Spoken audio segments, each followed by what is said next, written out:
Welcome to DIA News. I'm Kevin. I'm Betty. DIA stands for Democracy Intelligence Association. Today in Vineland, New Jersey, 172 women attempted to place their vote in the 1868 election between Horatio and Graham. However, their pleas for recognition were refused, as the polls refused to count their votes as legitimate. Legit. Anyways, apparently the women were under the impression that since blacks received the right to vote under the new 14th and 15th Amendments, that they would also receive this right. We have sent reporters to the scene to determine how citizens have felt about this incident. Over to you, Claude. Thank you, Kelvin. We are here at the Vineland voting polls. So, this is Mary Ann Watson, and she has just recently attempted to vote, but she was denied because her vote was not deemed legit. So, Mary, can you please give us an overview of what has happened here today? Thank you, Claude. So basically, with the passing of the 14th Amendment, and that meant that blacks were able to vote, we thought that, that means that women will be able to vote as well. So we went to the voting polls to test our theory, and we were turned away abruptly and rudely and accomplished nothing today. Thank you, Mary Ann, and Welcome. the best of luck to you. Now, for our next guest, we are going to have a very special guest. Her name is Susan Wells. Oh my goodness. So, she is an Irish immigrant. Oh, Susan. Hello, Claude. May you please tell us what you think of women wanting the vote? It just isn't proper. Women are supposed to be in the house, caring for their families, cooking for their lads, and it's just not proper for women to be out there doing things political. It was all the fighting and all the war. It's just not what women are supposed to be doing with their time. Thank you very much, Miss Susan. Thank you. Well, there you have it, Kelvin. Straight from the source. Back to you.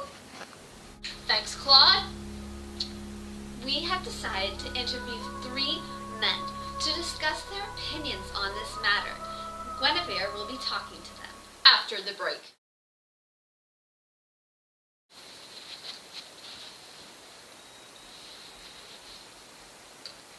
What you drinking, Susan?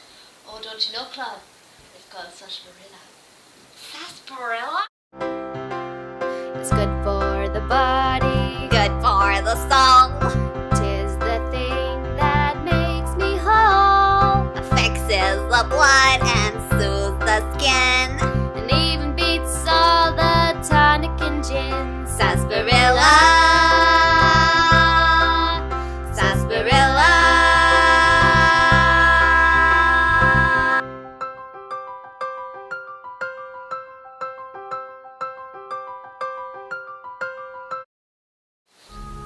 Welcome back. After the bizarre events at the voting polls in Vineland, New Jersey, we have decided to ask the men what they think about women's voting rights. Over to you, Guinevere. Thank you, Kelvin. So today we have some distinguished gentlemen with us. So our first interview is with Congressman James O'Brien. Mr. O'Brien, do you believe today that the women had the right to believe that they could vote?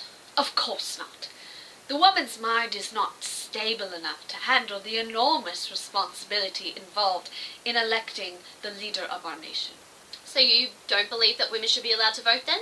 Absolutely not. Okay, so why, even though women's suffrage has been argued for quite a while, does the black man's vote come before women's? Well, you said it yourself. It was the black man. Men are the leaders of the home and therefore the leaders of our nation. Women are not leaders and therefore they are not in Congress, so why should they be involved in electing the president? Okay, thank you, Mr. O'Brien. Thank you. Up next we have Stuart Branson, a store clerk at Maggie's Market. So you believe that women should have the right to vote then? Yeah, I guess I do. I mean, why shouldn't men and women have the same rights? I mean, women take up more than half the population and therefore half the vote. And without them stepping up in the economy while we were all at war, our economy would have surely died. So, we all work hard to make this country a better place.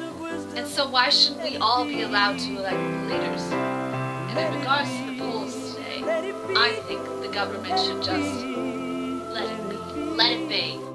Thank you, Mr. Brenton. Back to you, Kelvin. Thanks for watching DIA News. Tell us what you think. Send us a letter. Send it to DIA